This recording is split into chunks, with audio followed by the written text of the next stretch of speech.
pourrais m'exposer la situation problème telle qu'elle est et ce qu'elle génère chez toi?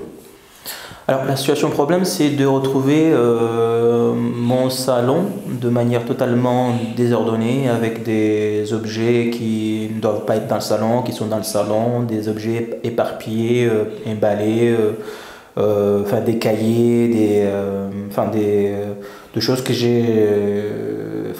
pas avoir dans le salon, parce que ce n'est pas leur place en fait. D'accord, ça génère quoi chez toi de voir ce désordre? Alors, de l'agacement dans un premier temps, parce que je ne comprends pas, et aussi beaucoup d'incompréhension, parce que pour moi, dans une pensée logique, déballer, doivent être étranger dans un endroit fait pour, des assiettes parfois qui traînent un peu partout dans la cuisine, des cotons-tiges dans la salle de bain. Donc en fait, c'est comme ça que moi je conçois un peu les choses. Et du coup, ça m'énerve. Parfois, même souvent, ça m'énerve beaucoup. Ça, c'est le sentiment qui est généré par ce type de situation que je peux trouver chez moi.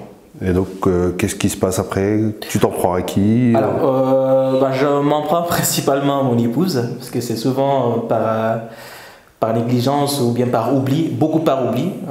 Donc, c'est un peu comme ça. Et je m'emporte, parfois je prends tout, je mets à la poubelle, tout simplement, pour ne plus les voir, parce que ça me gêne, moi, de voir un espace désordonné, ça me gêne dans mon esprit, en fait. Et puis parfois, c'est rare, mais je peux un peu hausser le ton. Je me rappelle, il n'y a pas si longtemps, j'ai carrément donné un coup de pied dans le placard. D'accord, donc ça génère, c'est quoi? C'est de la colère? C'est de la colère. Ouais. De la colère, et je pense qu'il y a aussi un peu un ras-le-bol en fait.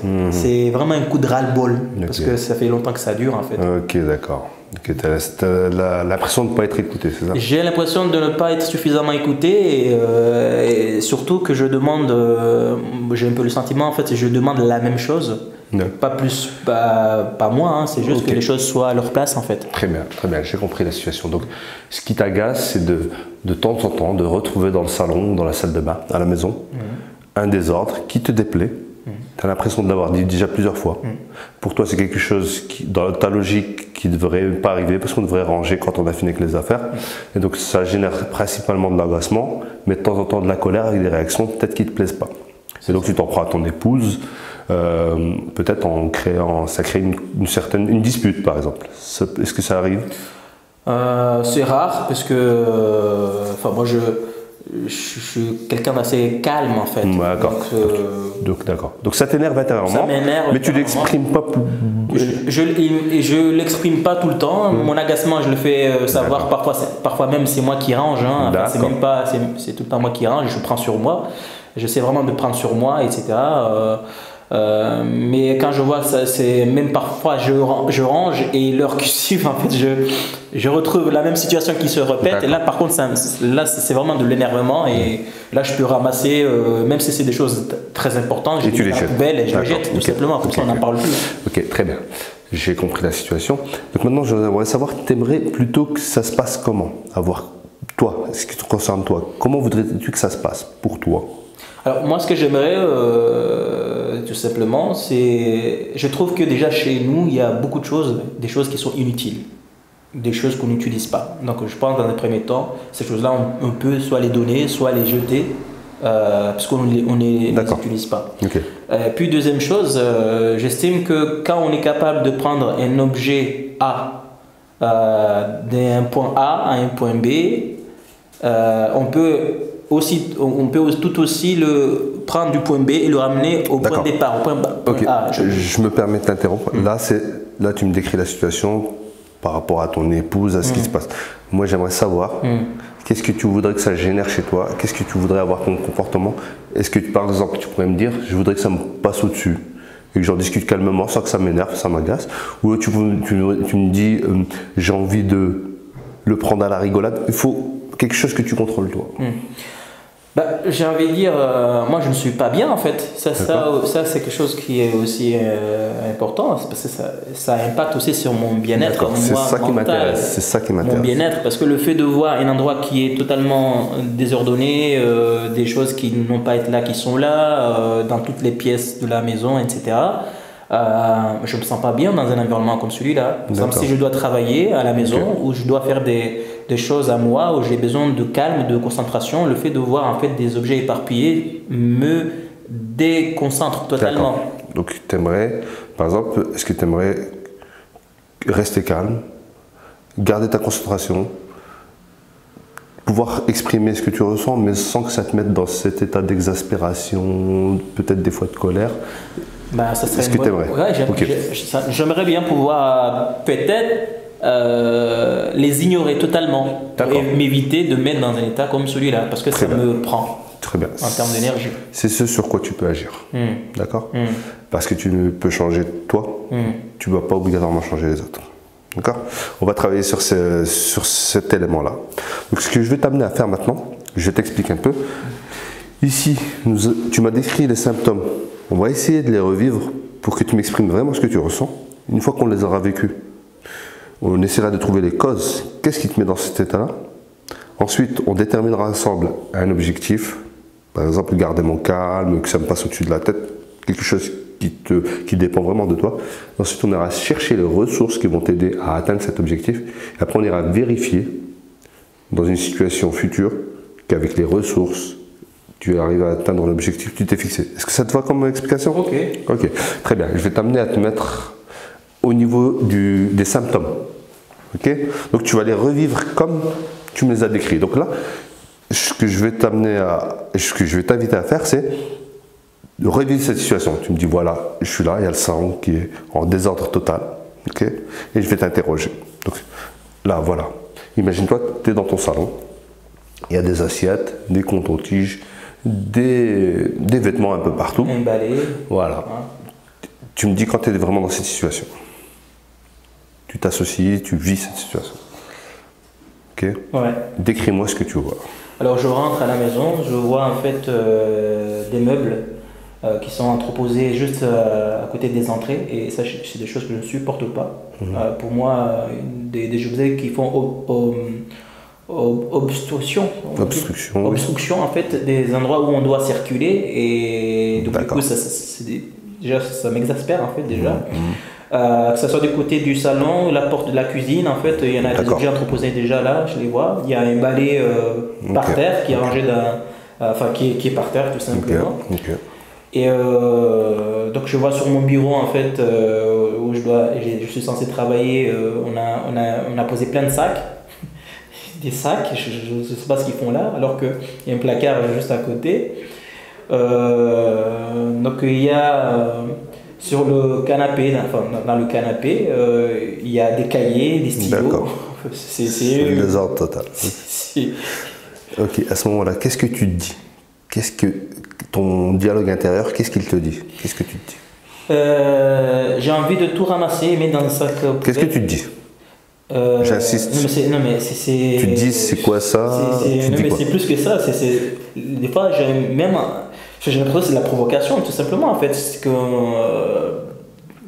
Je ne comprends pas comment c'est possible une situation pareille. C'est ce que tu te dis. Tu te dis je comprends pas. Je ne comprends pas. Pour moi c'est pas logique. C'est pas logique que des objets soient dans des endroits insolites tout simplement, alors qu'il y a des endroits bien dédiés, spécifiques pour les ranger. Et quel type de phrase tu te dis? Tu te dis, je l'ai déjà dit plusieurs fois. C'est un soupir. D'accord. C'est un soupir en fait toujours d'une fatigue en fait, d'un ras-le-bol finalement. Parce que j'ai le sentiment de suffisamment patienter par rapport à une situation comme celui-là, d'avoir expliqué, d'avoir rappelé que je souhaitais que les objets, une fois qu'on les a pris, on les range dans l'endroit où on les a pris après utilisation. Okay. J'insiste vraiment sur ton dialogue intérieur pour essayer de le décortiquer. Moi, ça m'énerve. Quel type de phrase tu dis là? C'est pas possible. Ok. Ouais, non, c'est pas possible. Ça va durer combien de temps encore? Ok, d'accord. Ça fait déjà trop longtemps que ça dure, ça va encore durer combien de temps? Ok, d'accord. Ok. Et qu'est-ce que tu ressens En voyant ça et en te J'ai le sentiment de ne pas être suffisamment écouté. D'accord. De ne pas être suffisamment écouté. J'ai un peu le sentiment que parfois ma patience peut-être ne sert à rien puisque je retrouve les mêmes scénarios en fait qui se reproduisent malgré mes plaintes, mes explications, ma patience, etc. Et parfois même le fait que moi-même je les range à la place. Voilà. Et le fait de revoir quelque chose se répète malgré tout ça, j'ai l'impression d'être négligé en fait, tout simplement. Et tout à l'heure tu me disais, je ressens de l'exaspération, de la frustration peut-être, de temps en temps de la colère. La colère, c'est vraiment c'est le somme. On va dire que tu es au niveau de l'exaspération, de la frustration, le sentiment d'être incompris. Est-ce que tu ressens quelque chose à ce moment-là quand tu le vis sur ton corps? Au niveau du corps ou de la tête, est-ce que tu ressens quelque chose? Comment tu ressens cette exaspération?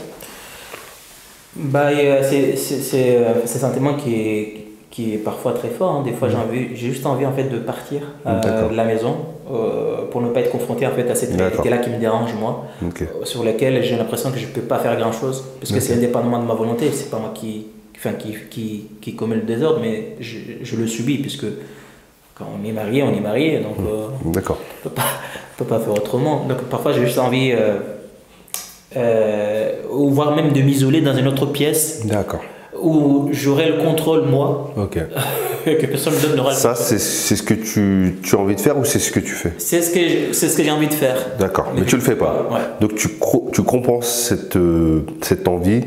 Et est-ce que par exemple, de temps en temps, quand tu es en colère, ça peut être au niveau de la tête, ça peut être au niveau de la poitrine. Est-ce que tu ressens quelque chose comme ça? Par exemple, à ce moment-là, quand tu revis la situation. C'est plus un gros coup de pression. D'accord. Où ça? Qui génère du stress. Où ça? Il se situe où cette pression? C'est au niveau de mon visage. D'accord. D'ailleurs, là, à ce moment-là, je vois mes paupières qui tremblotent. D'accord. Ouais, parce que là, ça veut dire que finalement, quelque part, en fait, je sens en train de bouillir aussi. D'accord.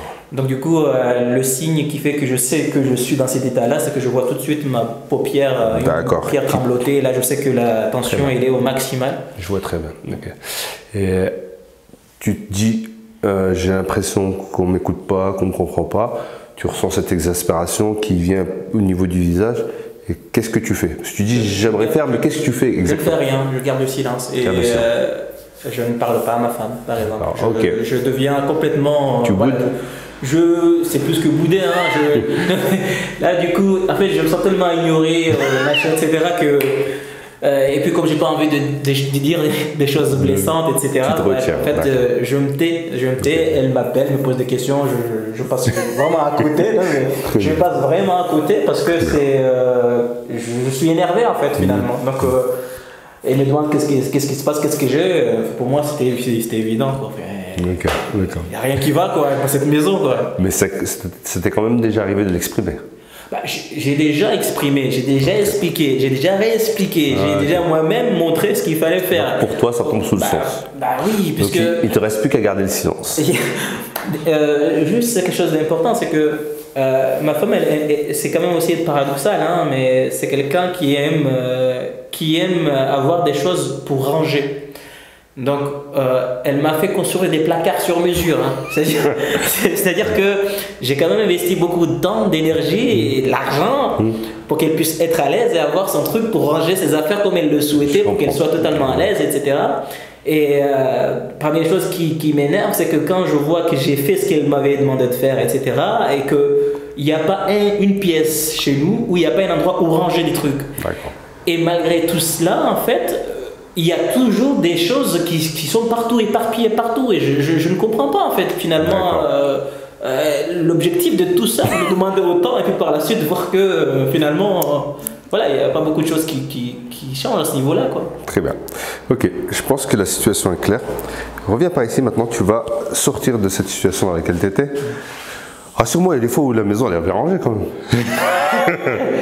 Et ça, ce qui est aussi bien, parce que ma femme, parfois, elle a des pics comme ça. Il y a une forme de lumière, d'énergie positive qui... Et du coup, en une heure, c'est comme s'il n'y avait rien. Tout est bien rangé, nickel, etc. Bien sûr, ça ne dure jamais très longtemps. Mais oui, oui, effectivement. Des fois, c'est très bien rangé même. Ok. Parfois, je ne trouve même pas mes affaires. Ok, j'ai bien compris. Là, je t'explique ce que j'ai fait là. Tu étais associé à la situation, donc tu la vivais. Là, je t'ai sorti de là et j'ai fait ce qu'on appelle un balayage pour que tu passes à autre chose. Donc, tu es passé à une vision un peu plus. Pour plus que tu restes associé à ça. Maintenant, on va faire la seconde étape de l'exercice, c'est que tu vas essayer de te souvenir de la première fois, que ce soit dans ta jeunesse ou la première fois où de voir une situation comme ça de désordre t'a dérangé fortement et t'a mis dans cette forme d'exaspération. Le plus loin que tu te souviens.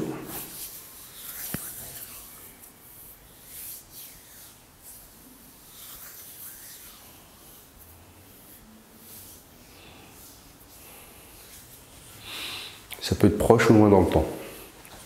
Je pense que c'est depuis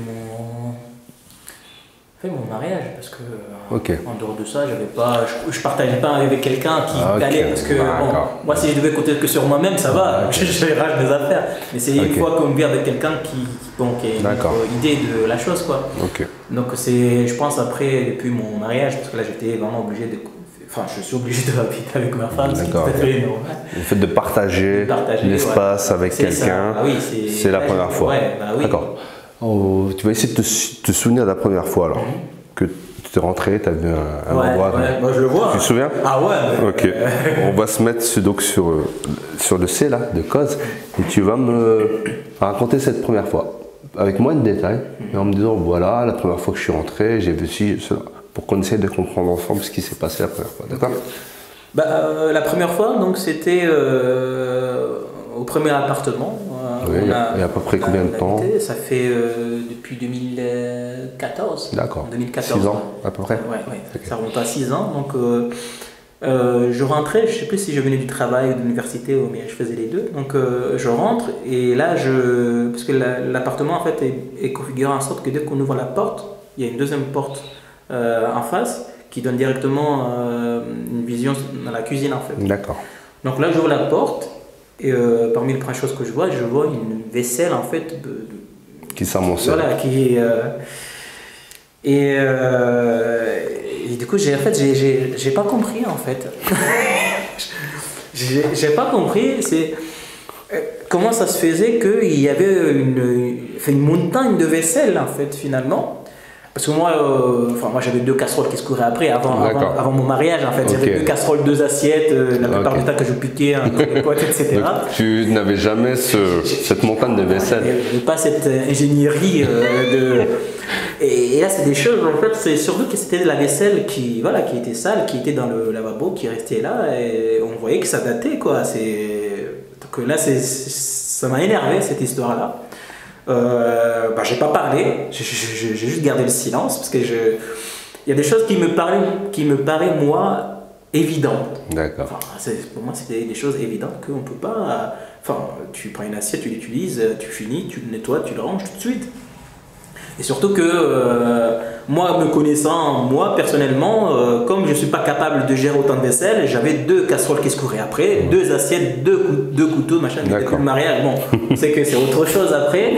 Et là, du coup, voilà, madame veut son truc, machin, etc. En fait, ça fait des trucs énormes. Et après, pour un repas, donc on se retrouve avec des trucs totalement. Bien sûr, le résultat, il est aussi magnifique, le résultat, mais les casseroles qu'il faut utiliser, la vaisselle qu'il faut, etc., c'est des trucs énormes. Est-ce que c'est toi qui fais la vaisselle?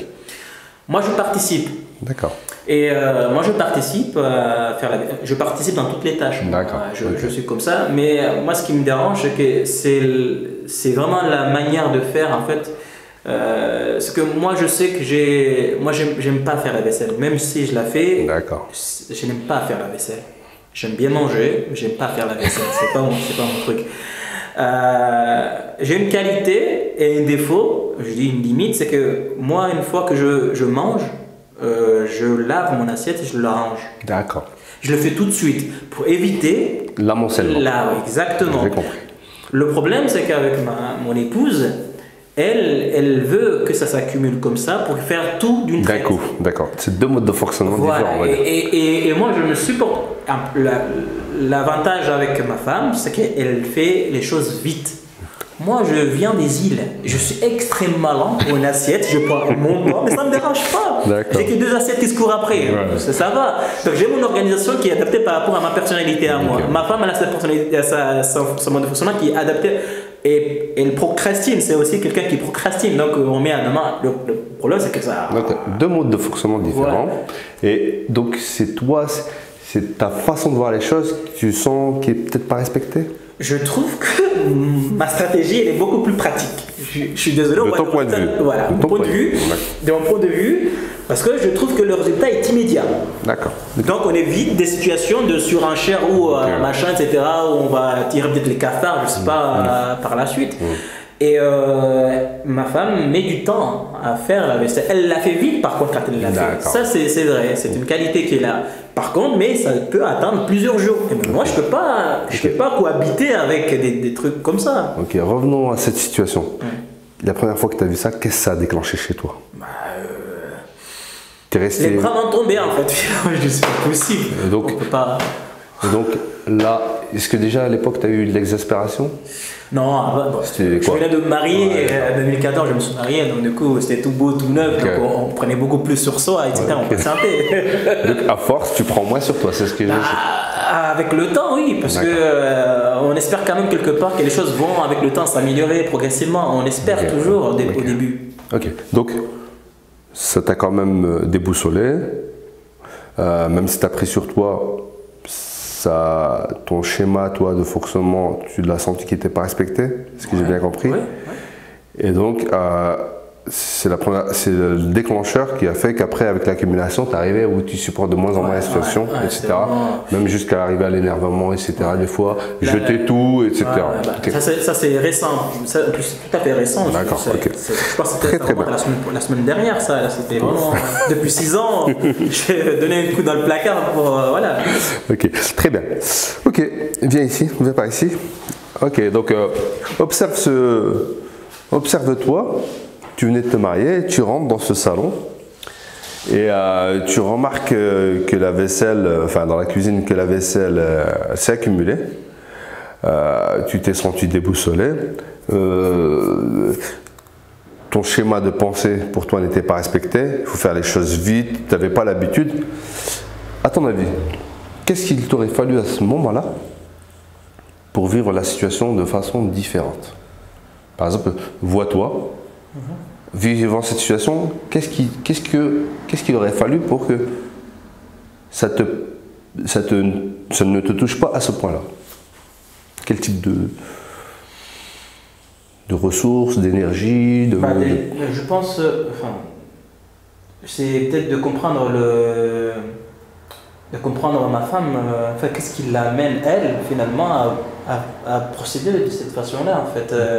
Te mettre à sa place, peut-être? Ouais, un peu d'empathie? Pour essayer de... D'accord.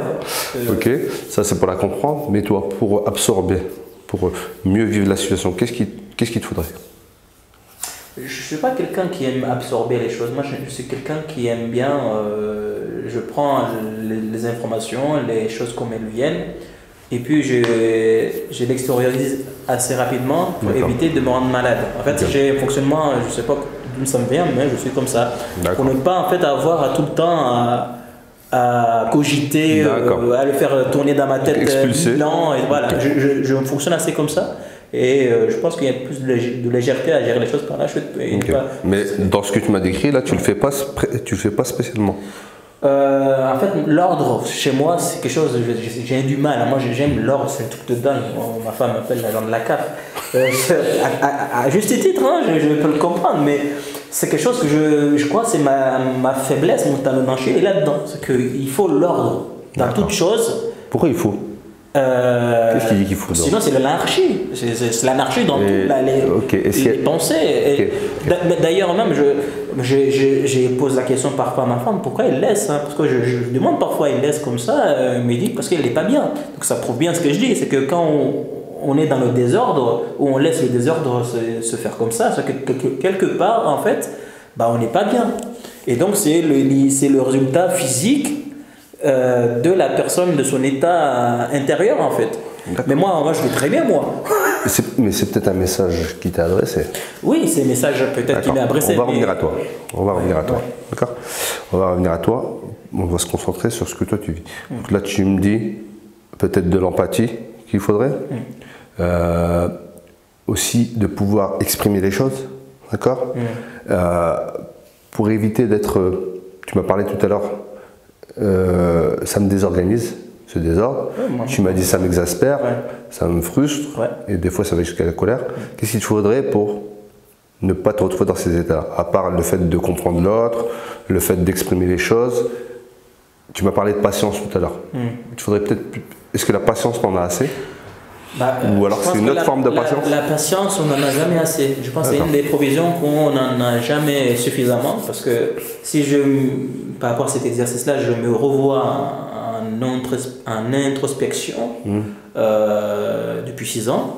Ce n'est que la semaine dernière que je me suis énervé avec un acte assez violent en tapant un coup de pied donc ça veut dire que depuis 2014 jusqu'à 2020 il y a eu quand même beaucoup de patience à ce niveau-là. Qu'est-ce qu'il faudrait d'autre? Il faudrait davantage de patience, c'est tout simplement ça. Davantage de patience. Et par la suite, avec cette patience-là, la compléter en faisant moi-même les choses, c'est-à-dire de manière systématique. Dès qu'il y a des choses comme ça, je ramasse, je remets ça, sans discuter, sans essayer de... Mais est-ce que ça va changer ton état intérieur, cette exaspération, etc. Si je m'approvisionne de cette patience-là, qui n'est jamais suffisante pour chaque être humain, je pense, il n'y a que ça dans le court terme. Après le long terme, moi je n'ai pas de pouvoir là-dessus, je n'ai pas de contrôle sur ma femme, je n'ai pas de contrôle sur son état. Tu as un contrôle sur toi. J'ai un contrôle sur moi, et ça c'est ce que je peux moi faire à mon niveau. Bon, on va. Est-ce que tu vois autre chose? Parce que là tu m'as dit de l'empathie, pour essayer de comprendre là. Tu m'as dit également pouvoir exprimer les choses, pour les évacuer. Tu m'as dit également de la patience. Est-ce qu'il y a autre chose? Oui, l'action, moi-même faire des choses. Et de te mettre en mouvement pour réaliser ce que toi tu peux réaliser à ton échelle. Oui, c'est ça. Ok, très bien. Ces 4 choses sont suffisantes pour toi? Si c'est que pour travailler que sur moi, oui. Bien sûr, on va travailler que sur toi. Pour moi, tu ne peux pas changer l'autre. D'accord. Ok, on va se mettre ici, dans l'état ressources, donc tu vas te tourner dans ce sens-là, et tu vas me trouver une situation particulière où tu as pu faire preuve de tout ce que je m'as dit, c'est-à-dire d'empathie,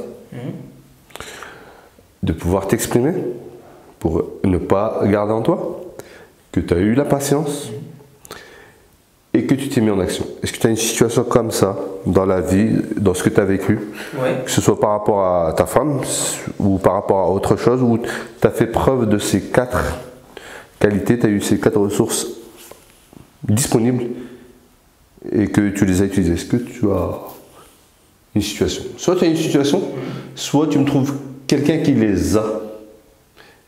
Quelqu'un à qui tu pourrais l'idéal serait que toi tu aies déjà vécu la situation, et au pire quelqu'un que tu vois comme ça et à qui tu pourras emprunter.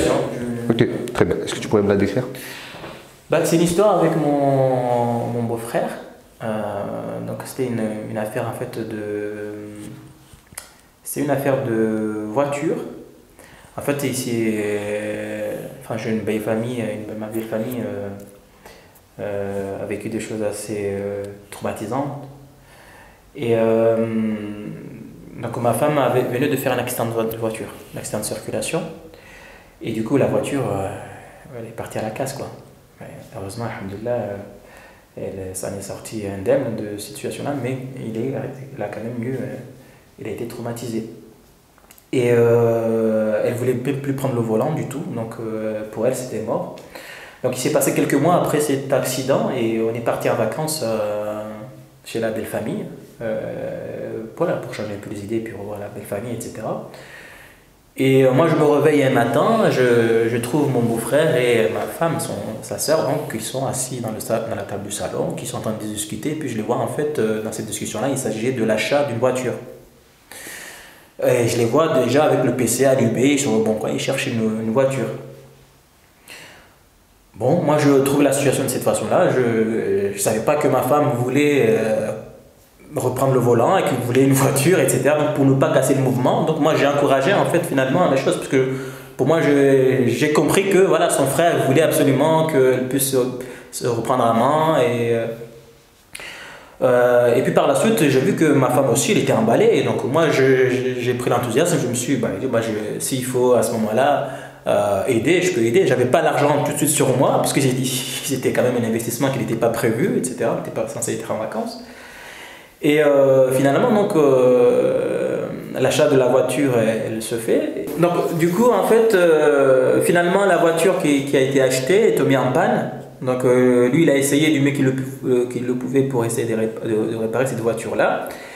Mais le problème, c'est qu'il ne m'a pas informé, en fait. Moi, parce qu'il allait le ramener de Lyon à Lille, en fait, cette voiture-là. Et puis, finalement, elle n'est jamais arrivée. Et puis, j'apprends à la dernière minute, moi, je l'attendais, que finalement, il n'a pas pu, puisque la voiture a eu des problèmes moteurs, etc., que c'est assez grave, etc. Donc, moi, j'ai essayé de lui expliquer que bon, c'était pas grave, qu'il fallait laisser tomber, mais il a essayé de réparer, il a investi de l'argent, etc. Puis, comme ça n'a pas marché, finalement, il a insisté pour donner sa propre voiture à lui. Alors qu'il y avait, nous, on n'avait pas de besoin en fait urgent. Alors que lui, il travaille, il avait besoin de sa voiture, etc.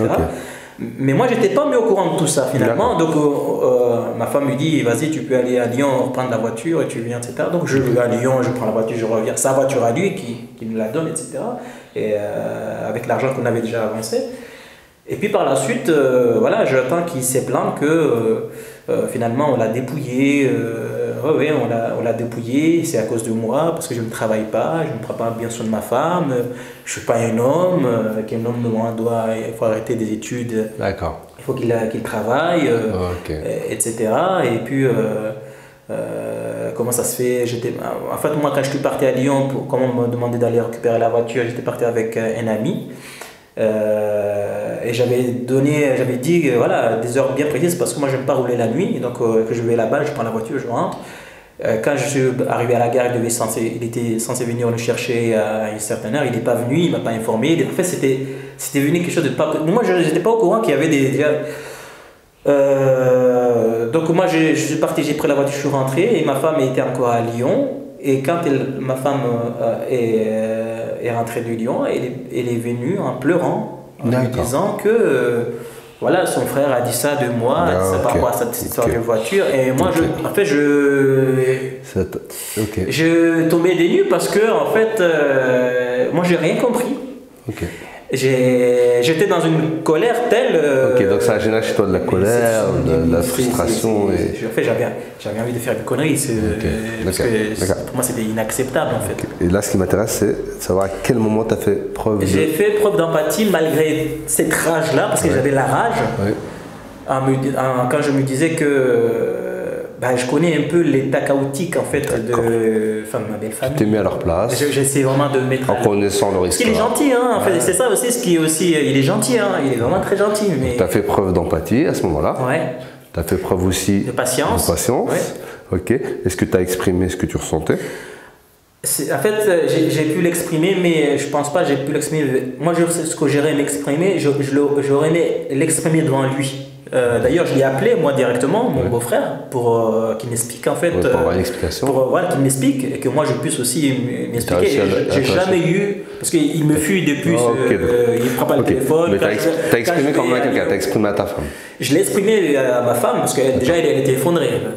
Parce qu'elle ne pensait pas qu'un jour, c'était. Moi, je pensais que c'était quelque chose qui s'était mis d'accord. Moi, c'était pas prévu l'achat d'une voiture, etc. Et tout. Nous, on n'était même pas pressé. Elle était traumatisée, ma femme, après son accident. Donc, il n'était pas du tout question de l'achat d'une voiture. Donc, tu m'as dit que tu as quand même fait preuve d'empathie dans cette situation.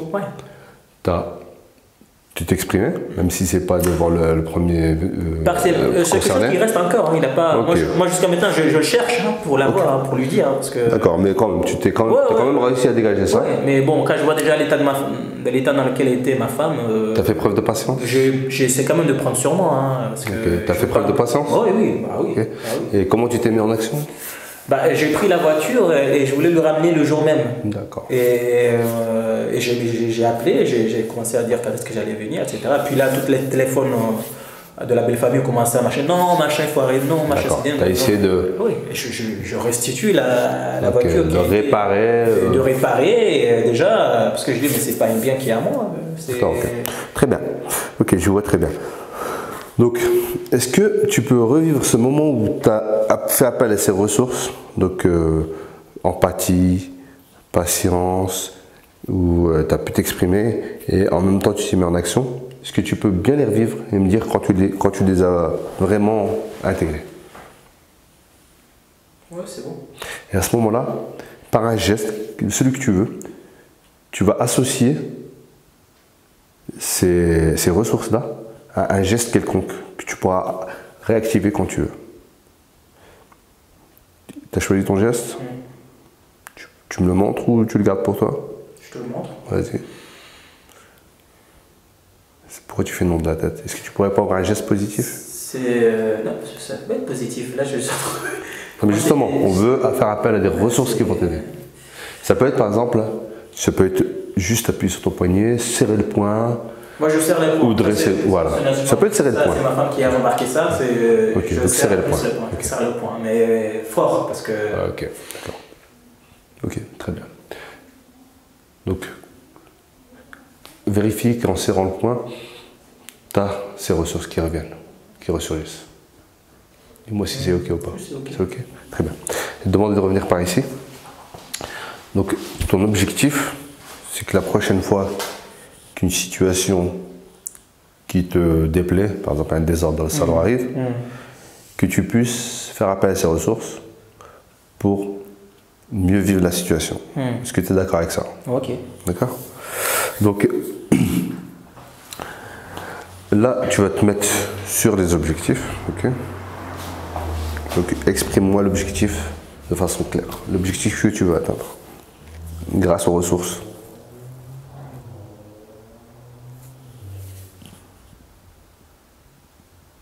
Laisser couler. Tu laisses couler. Laisser couler. Ouais, dans une situation... je desserre les points. Okay. Parce que j'ai l'impression que c'est vrai que c'est une ressource en fait, qui permet de me contenir. Mais en même temps, en fait, je garde aussi ce que j'absorbe en fait. Je garde aussi. Okay. Donc tu as envie plutôt que de serrer à ce moment-là, c'est plutôt tu peux. Voilà, je laisse donc, lâcher prise en fait. Je lâche. Est-ce que quand tu fais ça, tu sens? Ouais. Ok, tu te sens mieux. Je sens plus léger. Donc est-ce que là, comme donc tu délaisses quelque part. D'accord. Ouais. Ok, tu as changé de geste, mais donc tu as aussi besoin de te délester. Ouais. En plus de faire preuve d'empathie, de faire preuve de patience, et d'agir, tu as besoin de te délester. Ok, très bien. Okay. Je te demande de venir par ici, on va faire une dernière chose. Donc maintenant, on va aller voir les effets positifs dans le futur. Donc tu te mets au niveau des effets. Imagine la prochaine fois où tu trouves ton salon complètement désordonné. D'accord? Et décris-moi au moment où tu as fait appel à ces ressources et tu fais ton geste, ce qui se passe. Bah écoute, c'est une joie profonde. Non mais une joie. C'est une joie d'une puissance intérieure inexplicable en fait. C'est la belle vie. non mais parce que le salon, tout se passe dans le salon quoi. Ouais. C'est retrouver en fait sa bulle propre. Ah bah là ça fait un bien de malade quoi. Mais disons c'est le désordre aussi hein. Ah non mais c'est le désordre. Non, mais tu fais appel à ça et puis. Ah oui non mais y a pas de problème. Tout va bien. Et tu vas faire quoi à ce moment-là? Tu fais quoi? Je vais continuer à faire mon truc comme s'il n'y avait rien. Tu vas quand même ranger un peu ou? Bah si j'ai le temps, je range. Si j'ai pas le temps, je laisse comme ça, je fais ce que j'ai à faire. D'accord. Ah non. Okay. Sinon je vais exploiter les enfants. Donc la prochaine fois que tu vis cette situation, essaye de faire appel à ces ressources, de faire ton geste et de voir ce que ça fait. Et tu me diras ce qui s'est passé, d'accord? Ok. Je t'invite à revenir par ici. Donc, c'est bien. Et me dire un peu comment tu as vécu l'exercice et qu'est-ce qui t'a apporté. C'est un voyage dans le temps. Franchement, des bons dans le passé, instant présent, projection dans le futur. C'est sacré gymnastique en fait. Moi, ça m'a fait revivre vraiment certaines situations. Je les ai revécu et revécu en fait. Et je pense avec la distanciation, là on est dans l'époque de la distanciation, mais aussi des événements, ça facilite en fait acquérir de nouvelles ressources en fait finalement et avec changer son rapport à la situation. Voilà, et surtout avec l'accompagnement en fait du coach qui finalement t'aide à saisir les outils. C'est vraiment c'est moi qui saisis les outils à travers l'accompagnement du coach, et là ça m'a permis justement de redécouvrir en fait des ressources que j'ai commencé à oublier par lassitude en fait de la situation, et à pouvoir par la suite les remobiliser, et ça je trouve c'est génial quoi. Très bien, je te remercie en tout cas. Merci à toi.